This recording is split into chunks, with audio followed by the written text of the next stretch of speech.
Amžino rūko šalyje, laukuose tarp miškų, stovėjo Jazmino kaimas.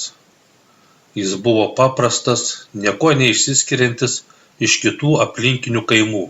Jazmine gyvenantys žmonės buvo paprasti, darbštūs ir draugiški.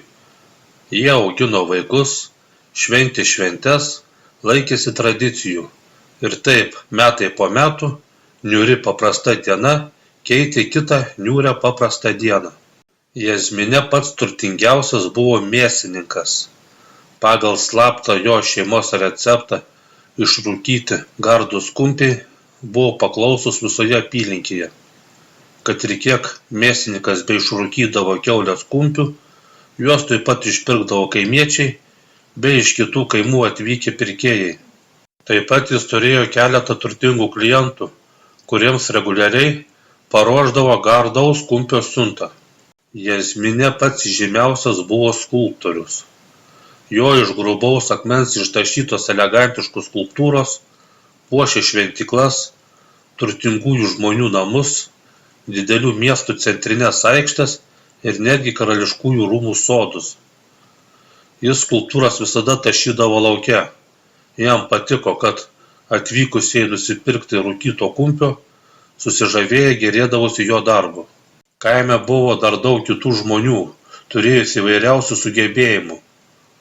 Kažkas iš jų gamino skanų maistą, kažkas siuvo gražius drabužius, o kažkas tiesiog gražiai dainavo. Ir viskas būtų buvę gerai, jei ne kažkur toli pasaulio pakraštyje gyvenusi ragana Kasandra. Kaimiečių nelaimiai Kasandros kelias namo kaip tik vedė virš Jazmino kaimo ir jai kartais prisireikdavo praskristi virš jų. Kaimiečiai jos labai bijojo ir visada, tik išvydę atskrendančio Kasandros drakono siluetą tolumoje, viską metė, lyg vanagą pamačiusios vištos, bėgdavo slėptis. Kasandrai raitai ant didelio ir baisaus drakono nugaros skrendant virš Jazmino kaimo, žmonės manydami, kad yra jos medžiojami, slėpdavos visur, kur tik sugebėdavo įlysti.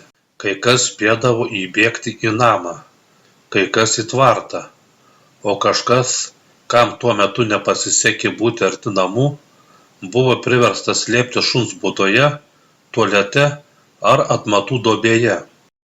Skubantis pasislėpti žmonės lėkdavo taip greitai, kad jiems net ausyse švilpdavo.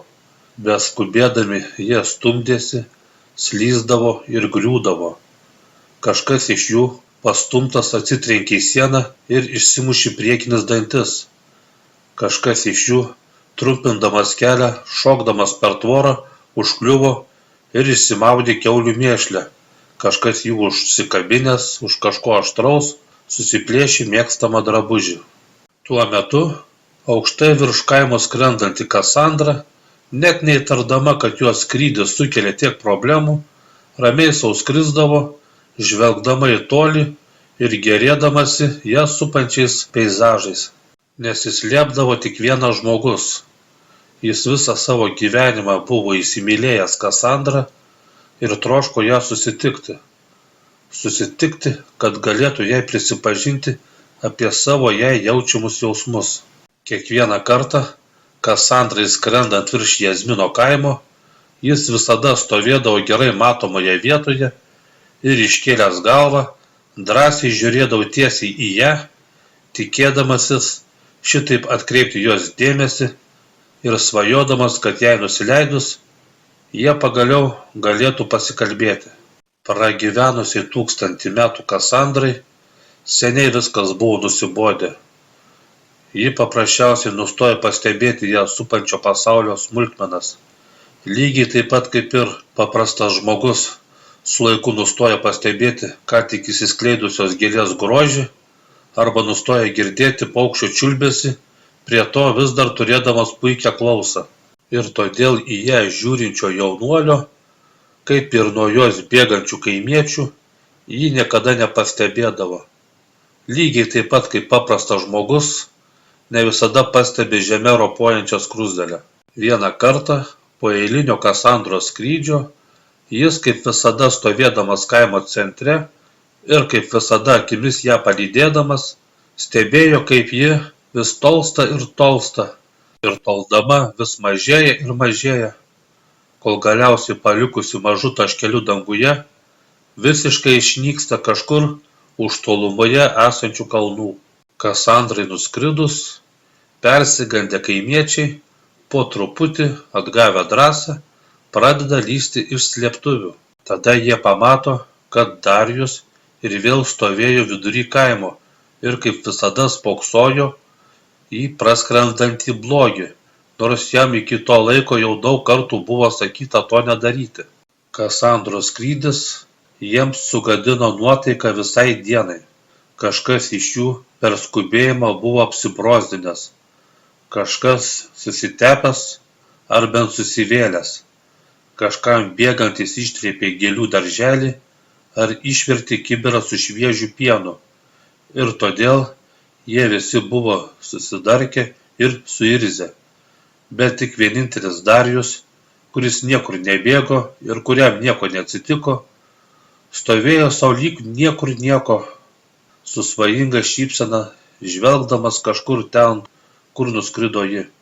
Ir gal viskas būtų kaip visada pasibaigę keliais piktais žodžiais, bet tada pasirodo stipriai šlubuojantis kaimo seniūnas. Tikriausiai bėgdamas slėptis, jis skaudžiai nikstelėjo koją ir todėl buvo labai piktas. Ir jam reikėjo ant ko nors išsilieti. Priėjęs prie Darijaus seniūnas išrėkė: "Tavo rodoma vieša nepagarba Kasandrai vieną dieną ją užrūstins ir jis sudegins mūsų kaimą vienu mirktelėjimu. Tu šito nori, Darijau?" Darijus ramiai jam atsakė: "Jeigu pasaulyje yra daug blogų raganų, tai nereiškia, kad ir Kasandra yra tokia. Gal tau papasakoti apie Vandą, kurią pražudė blogą nelinkinti Kasandra?" Nustatęs gudrią veido miną, pasakė seniūnas. "Aš gerai žinau istoriją apie Vandą", atsakė jam Darijus. "Girdėjau pasakojimus apie tai, kaip prieš porą šimtmečių Kasandra buvo apsilankiusi Jazmino kaime ir po to, kai ji susirinkusiųjų miniai ištarė: 'Sveiki, mano vardas Kasandra', netikėtai numirė minioje buvusi senutė Vanda ir kažkodėl visi pamanė, kad tai Kasandros darbas. Ir kai kažkas suriko: 'Bėgam slėptis', tai kažkodėl visi jo paklausė ir išsilakstė. Ir niekas net nesusimąstė, kad Vanda galėjo šiaip numirti, nes nieko nepadarysi. Gyvenime kartais tai būna, žmonės kartais miršta. Bet jūs, lyg avių banda, tik pamatę kažką baisaus, bėgate slėptis, nors jūsų niekas ir nesiveja. Jūs slepiatės, nes jums taip tėvai liepė, lygiai taip pat kaip ir jiems liepė jų tėvai. Ir jūsų vaikai taip pat slepiasi, nes jūs jiems taip liepiate. Ir ko gero, jie šitaip ir savo vaikams lieps."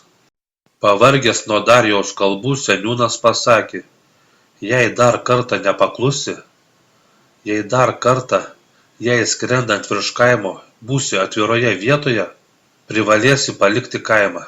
Ir visi kaimiečiai, pritardami seniūnui, pradėjo rėkauti: "Teisingai!" Kažkas suriko iš jų: "Seniai taip reikėjo!" Pasigirdo kito iš jų pritarimi žodžiai. Palaukęs, kol šurmulys nutils, Darijus pasakė: "Nereikia bijoti to, kas nesuvokiama. Ne viskas, kas nepaaiškinama, yra blogis." Tada jį nutraukdamas seniūnas trumpai rikteli: "Aš pasakiau, o tu mane girdėjai." Darijus vertėsi knygų gaminimu. Tiesa, jo pagamintos knygos nebuvo aukščiausios kokybės, kokias naudodavo šventikai ar karaliaus raštininkai, bet kokiai virėjai užsirašyti receptą ar pardavėjui vesti skolininkų sąrašą visai tiko. Ir nors jo pagamintose knygose niekada nebuvo parašyta nieko svarbaus, iš jų gaunamas pelnas leido išgyventi nebadaujant. Bet po to konflikto žmonės ant jo supyko ir nustojo pas jį užsakinėti knygas, ir todėl dabar jis sėdėjo be darbo. Vis dėlto nereikėjo jų vadinti avimis, tyliai pamastė jis. Darijus buvo supykęs ant kaimiečių. Jis pyko už jų kvailumą. Jis sėdėjo paniuręs namie ir buvo toks piktas, kad net nenorėjo nieko daryti ir nenorėjo niekur eiti. Nenorėjo eiti, kad neprisireiktų matyti kvailai išsišiepusių jų veidų ir klausytis durnų jų juokelių.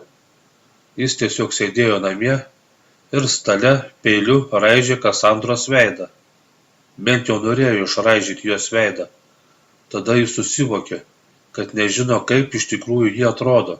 Jam tampa keista, kaip moteris, kurios niekada nematė iš arti, sugebėjo jam šitaip giliai įkristi į širdį. Darijus pakelia akis ir žvelgdamas tolyn pro langą, bando įsivaizduoti jos veidą.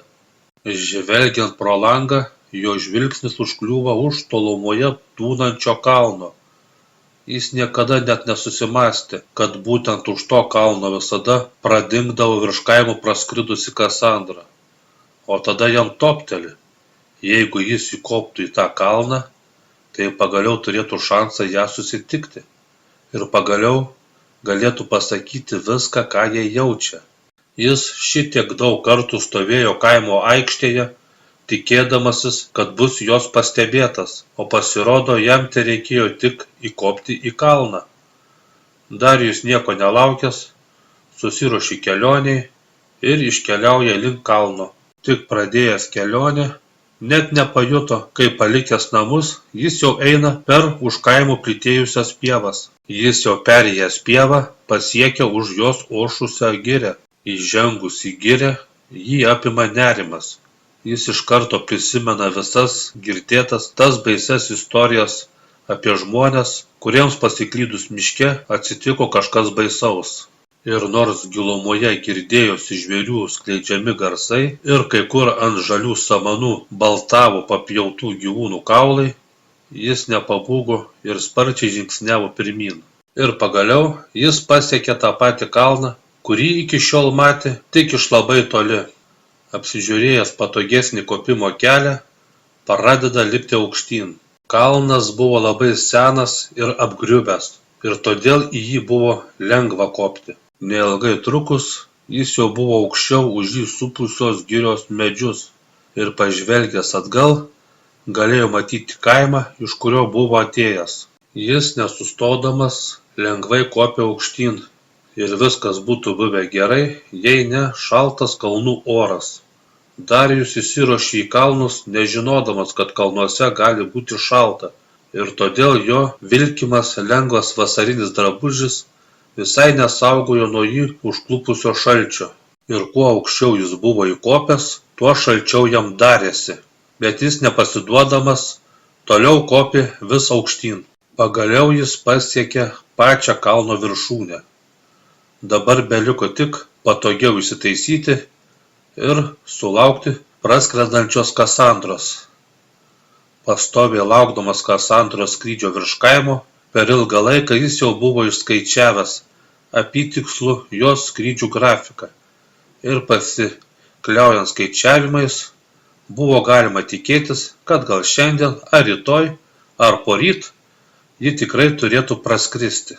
Merkiamas įkyraus lietaus ir košiama šalto vėjo, jis laukė ir laukė, bet ji vis nepasirodė.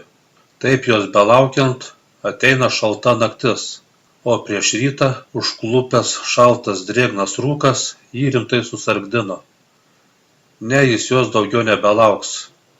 Jųdviejų susitikimą teks atidėti kitam kartui.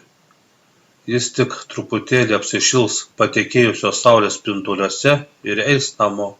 O tada, visai netoli nuo jo, greitai praskrenda ilgai lauktoji Kasandra. Dėl Darijų užstojusios olos ji jo nepastebėjo ir, lyg niekur nieko, nuskrido toliau. Bet šitiek ilgai troškęs ją susitikti, dabar, kai ji visai čia pat, kai tai reikia tik ją pakviesti, Jis tikrai nepraleis šitos progos. Jis sukaupęs drąsą garsiai šūkteli, bet pasirodo, dėl rimto peršalimo jis buvo visiškai praradęs balsą ir vietoj garsaus "Ei!" prašnypštė tik duslus švokštimas, kurį nustelbė švilpiantys vėjai, ir sparčiai tolstanti Kasandra jo neišgirdo. Darijus buvo nusivylęs ir laimingas vienu metu. Jis buvo nusivylęs, nes prarado balsą pačiu netinkamiausiu metu, ir laimingas, kad pirmą kartą savo mylimąją pamatė iš taip arti, nors jis ją matė labai trumpai ir tik iš nugaros, tai buvo daug daugiau, nei iki šiol buvo ją matęs. Atnaujintas jos įsivaizduojamas įvaizdis amžiams įsirėžė jo atmintyje. Dabar užmerkęs akis ir svajodamas apie ją, jis galės susidaryti detalesnį paveikslą. Jos išdidi lyg sostės sėdinčio valdovo laikysena ir jos ilgi juodi plaukai, kurie banguojantys vėjyje priminė šėlstančią juodvandenę jūrą, ir dar tas, neaišku kaip, ant jos grakščios nugaros patalpintas drakono atvaizdas. Tai buvo tik smulkmenos, bet tai buvo smulkmenos padedančios geriau ją pažinti. Dar kurį laiką palydėjęs ją akimis, Darijus pradėjo leistis žemyn. Dėl krečiamo šalčio ir užėjusio silpnumo jo nusileidimas žemyn nebuvo toks sklandus kaip kopimas aukštyn. Jis tartum girtas, prislaikydamas uolas, pamažu leidosi vis svyruodamas ir griuvinėdamas, o pasiekęs patogiai atsikvėpti tinkančią vietą, būtinai sustodavo atsikvėpti.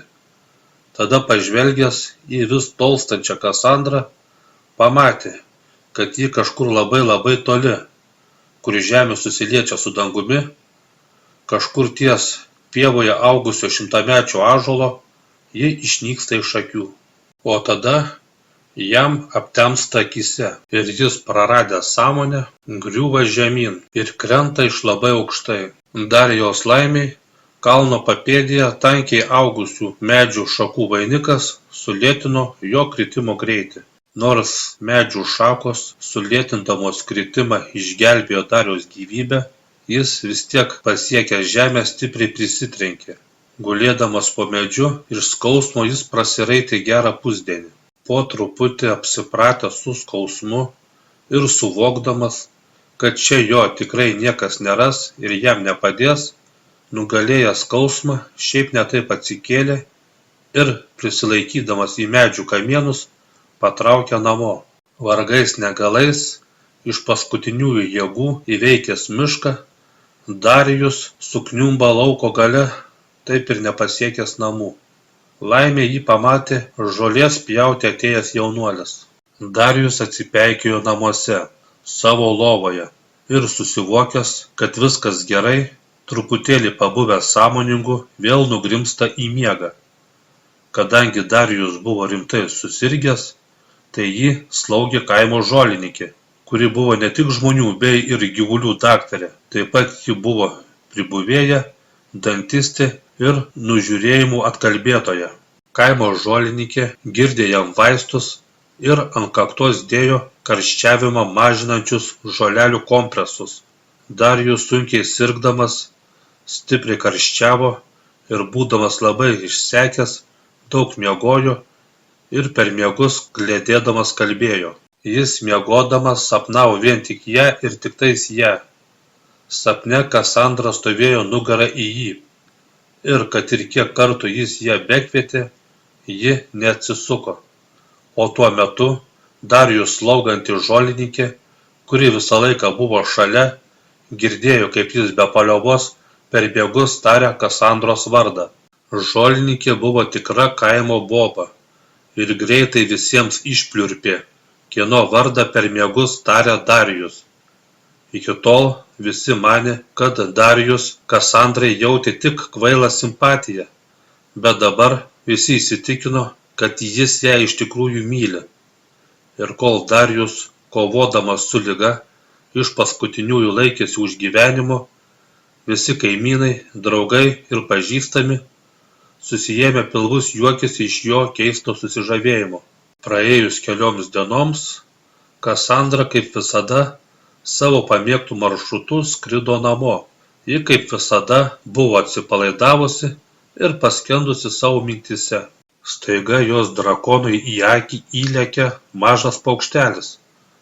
Paukštelio nagai ir snapas, stipriai braižydami akį, sukelia skausmą drakonui ir jis pradeda blaškytis ir vartaliotis. Staiga susivokusi Kasandra ramiu balsu pradeda jį kalbinti ir raminamai plekšnodama jam per sprandą po truputį apramina. Ir atgavusi skrydžio pusiausvyrą, nukreipia drakoną į apačioje buvusį kaimą. Darijus vis dar serga ir krečiamas karščio vis sapnuoja tą patį sapną. Jis vis dar sapne mato Kasandrą stovinčią nugarą į jį. Ir jis be paliovos vis ją kviečia ir kviečia. Ir netikėtai Kasandra jį išgirsta ir buvo beatsisukanti. Tada bėgančių slėptis kaimiečių sukeltas triukšmas pažadina Darijų. Taip jam ir nesuspėjus sapne pamatyti jos veidą. Jis suprato, kad virš kaimo skrendanti Kasandra vėl visus išgąsdino ir dėl to kilo tas triukšmas lauke. Jam šiandien labai blogai ir jis tikrai nesikels, kad žiūrėdamas pro langą akimis palydėtų ją nuskrendančią. Jis pasisuka ant šono ir patogiau įsitaisęs užsimerkia ir pabando užmigti, tikėdamasis atsidurti toje pačioje sapno vietoje. Tada jis išgirsta iš lauko sklindantį triukšmą. Kažkas kieme iš šulinio sėmė vandenį. Keista, kas ten toks drąsus, kad ką tik po Kasandros skrydžio taip greitai išdrįso palikti slėptuvę. Darijus susidomėjęs pažvelgė pro langą ir pamatė drakono siluetą. Negali būti. Tai ji. Tai tikrai ji. Tuo metu Kasandra, iš šulinio pasisėmusi vandens, švelniai pradeda plauti drakono akį. Nors Darijus buvo dar labai silpnas, jis tikrai negalėjo praleisti tokio šanso. Tik ne po to, kai tiek metų svajojo ją susitikti, bet negalėjo, nes nebuvo kaip, tai dabar, kai ji čia, jo kieme, kai te reikia tik išeiti lauką ir jo svajonė išsipildys, jis nedelsdamas kyla iš lovos, tačiau tik žengęs žingsnį iš karto susmunka ant grindų.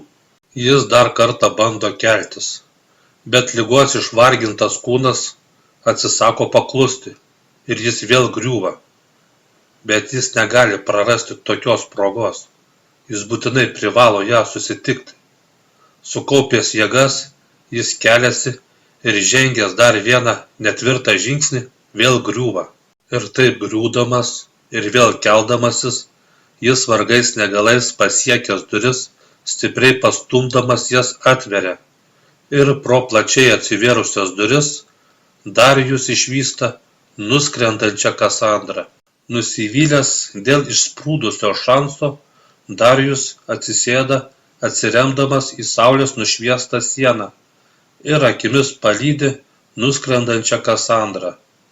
Jis turėtų pasislėpti, kol jo dar kas nepamatė, bet dėl taip žioplai prarasto šanso jis buvo supykęs ant visko ir jam viskas buvo nebesvarbu.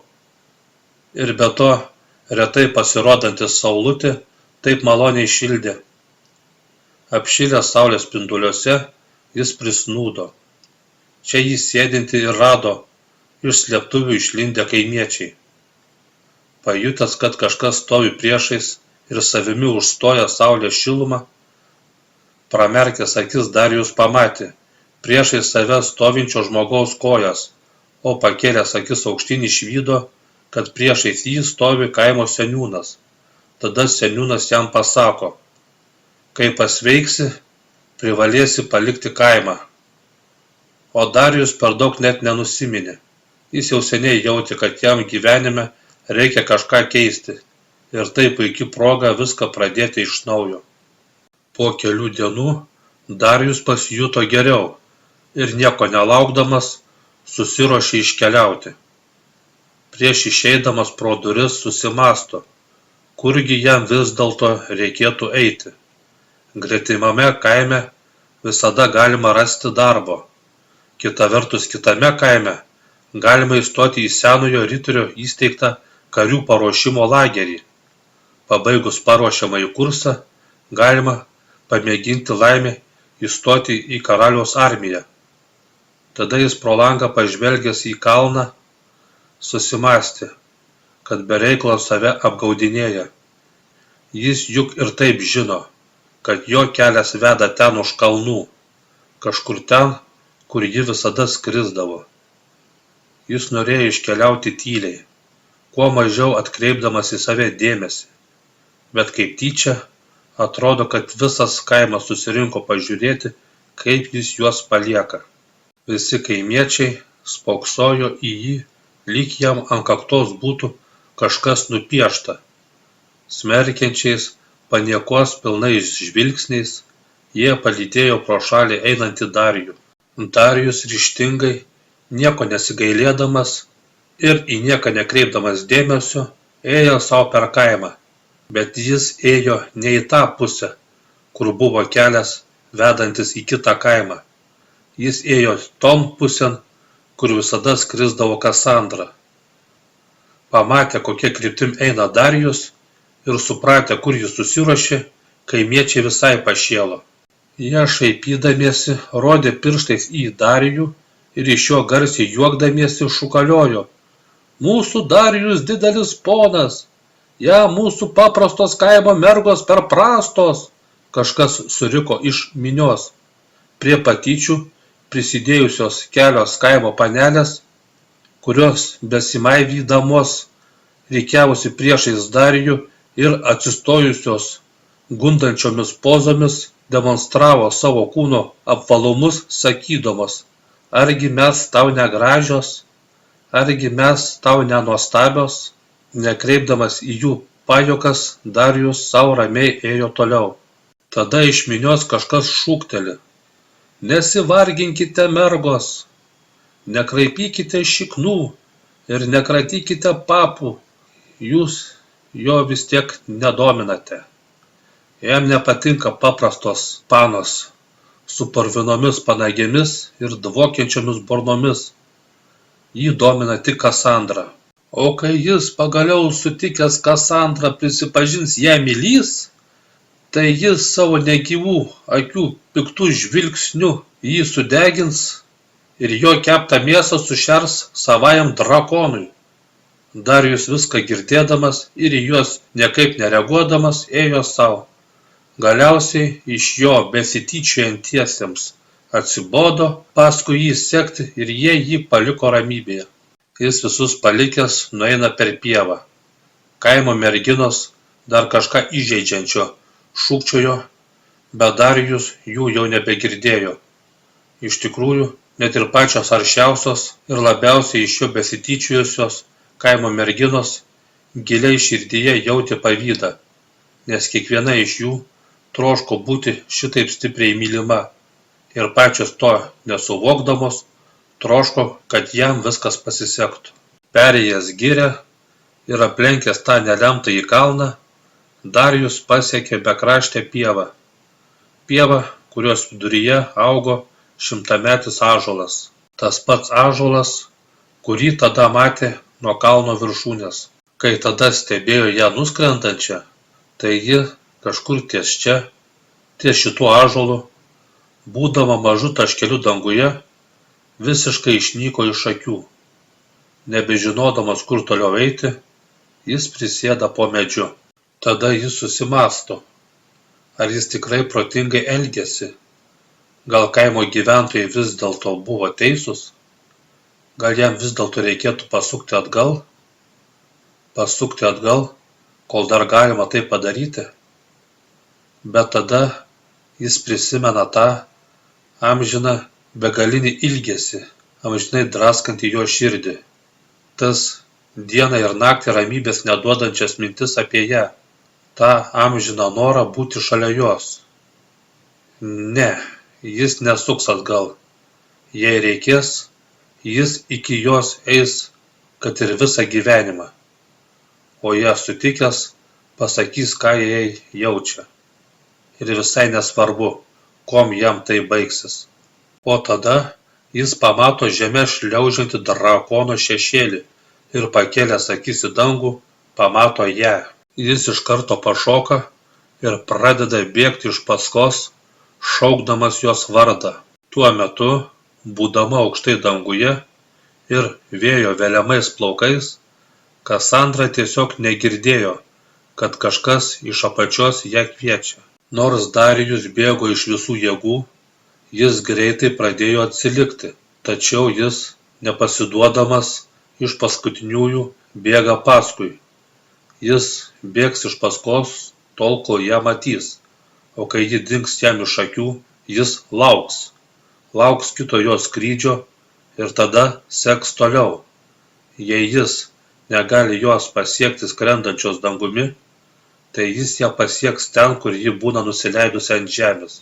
O tada, sekdamas paskui Kasandrą, jis pribėga jūros krantą, jūros nebeleidžiančios jam toliau sekti ją iš paskos. Stovėdamas ant stataus jūros kranto ir matydamas, kaip ji tolsta, suvokė, kad daugiau paskui ją sekti nebegalės. Ir paskutinį kartą iš visų jėgų nevilties persmelktų balsų surinka: Kasandra! Jo balsas nuskambėjo labai garsiai ir nuaidėjo labai toli, bet ji jo ir šį kartą neišgirdo. Jam nebeliko nieko kito, kaip tik stebėti ją nuskrendančią. Tada jis pamato, kaip ji nuskrenda link toli jūroje, uolėtoje saloje esančio kalno. Tikriausiai ten ir buvo jos namai. Suvokęs, kad negalės jos pasiekti, iš nusivylimo nuleidžia galvą ir tada pamato pakrantėje stovinčias žvejų valtis. Tai reiškia, kad dar ne viskas prarasta. Dar yra galimybė sekti paskui ją. Jis nieko nelaukdamas šoka žemyn ir laikydamas pusiausvyrą nučiuožia stačiu šlaitu žemyn. Įsitveria į valtį ir greitai pradeda ją tempti link vandens. Nors jis buvo nusivaręs nuo kojų ir valtis buvo per daug sunki, kad vienam tempti, jis sukaupęs visas jėgas, klupdamas ir slysdamas šlapiame smėlyje, šiaip ne taip ją nutempė į jūrą. Įmerkęs irklus per pavojingai banguojančią jūrą, nusiyrė link Kasandros salos. Jis jau gali nebeskubėti. Jis jau žino, kur ji gyvena. Bet jo širdis nerimsta ir degdamas nekantrumu nenustoja skubėjęs. Jis nebuvo žvejys ir todėl nežinojo, kad tokią vėjuotą dieną geriau neplaukti į jūrą. Ir kuo toliau nuo kranto jis buvo, tuo jūra buvo neramesnė.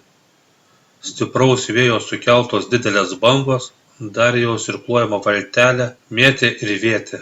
O kai jis pagaliau pasiekė Kasandros salą, įsisiautėjusios jūros bangos į iš vandens kyšančias uolas sudaužo Darijaus irkluojamą valtį.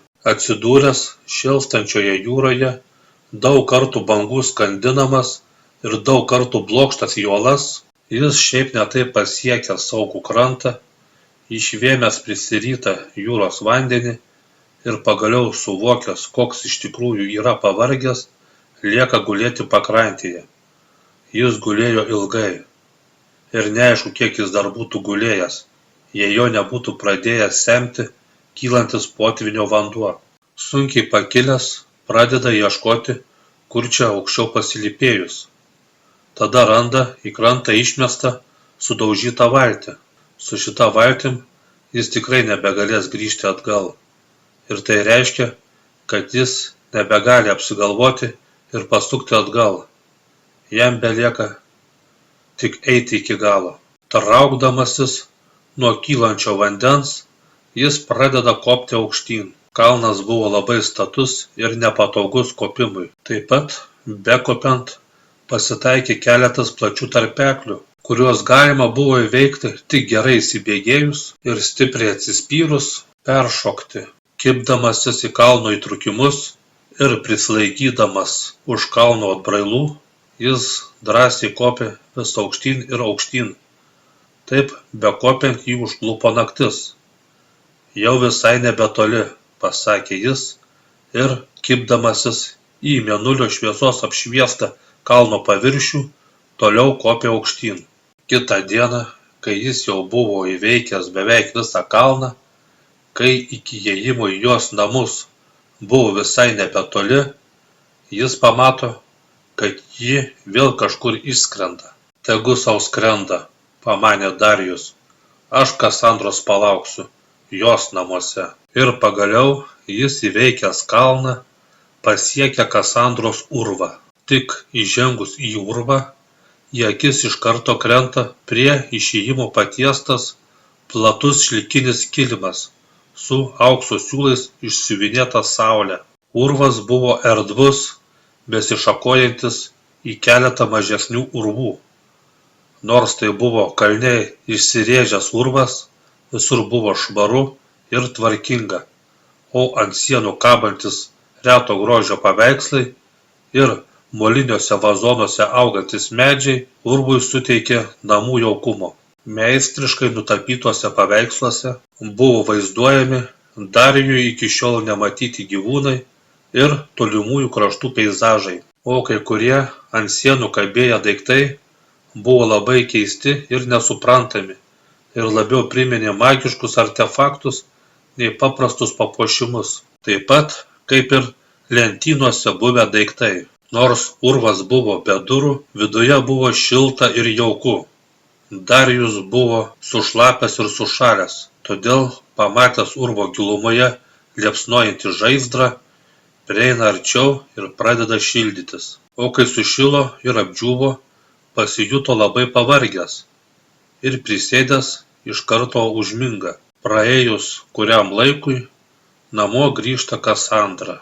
Ir aišku, kad namuose radusi nekviestą svečią labai nustemba.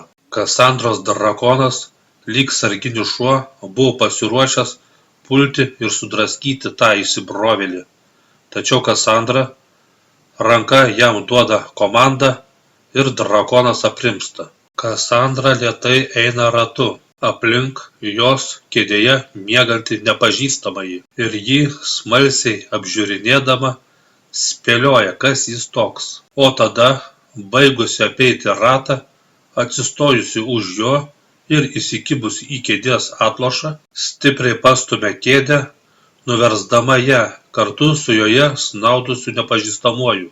Nuvirtęs ant grindų, Darijus iš karto pabunda ir pagaliau pamato savo mylimąją Kasandrą.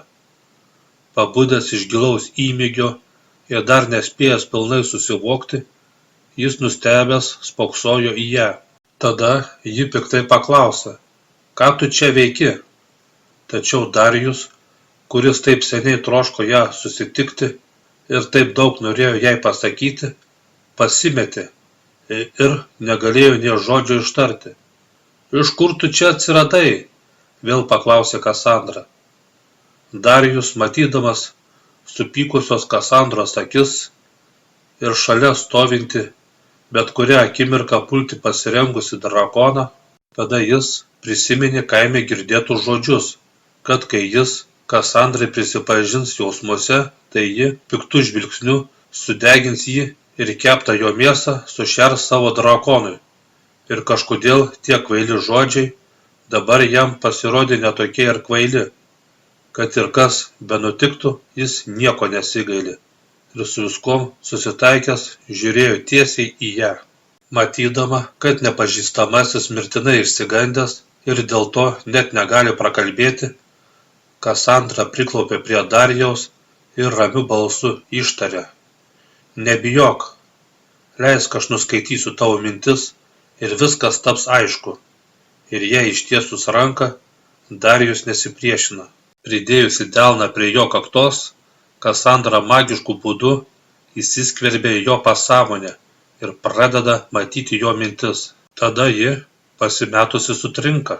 Per akimirką ji pamato ir pajaučia viską, ką taip seniai jis troško jai pasakyti. Ji pamato, kaip dar jaunas vaikinukas, jai skrendant virš kaimo, viską metęs visada išbėgdavo į lauką jos pasveikinti. Ji pamatė, kaip jis metų metais, kamuojamas pastovaus begalinio ilgesio, visada akimis palydėdavo ją nuskrendančią. Ji pamatė, kaip jis visada atsistodavo gerai matomoje vietoje, tikėdamasis būti jos pamatytas, ir pajuto, kaip jis nusivilsdavo, kai tai neatsitikdavo. Ji pamatė tą į jį nukreiptą rankų mišką, pašaipiai rodančiais pirštais, ir tas pašaipias šypsenas. Ji sutrikusi, ji nežino, ką sakyti, ir nežino, kaip elgtis toliau. Amžius, jai buvo niekas nereikalingas. Ji gyveno viena ir tuom buvo patenkinta. Bet dabar, kai atsirado kažkas, kas ją šitaip stipriai myli, kažkas, kas dėl jos pasiryžęs viskam, ji jau nebėra tokia įsitikinusi, kad vienai taip gera. Ir dar tas stiprus būtent jai jaučiamas jausmas, kurį ji pajautė, būdama jo pasąmonėje. Iki šiol ji net neįtarė, kad pasaulyje iš viso egzistuoja kažkas panašaus. Ji nežinodama, ką sakyti, tiesiog prisėdo priešais jį. Ir jie abu, tylėdami, tiesiog žiūrėjo vienas į kitą. O tuo metu kažkur labai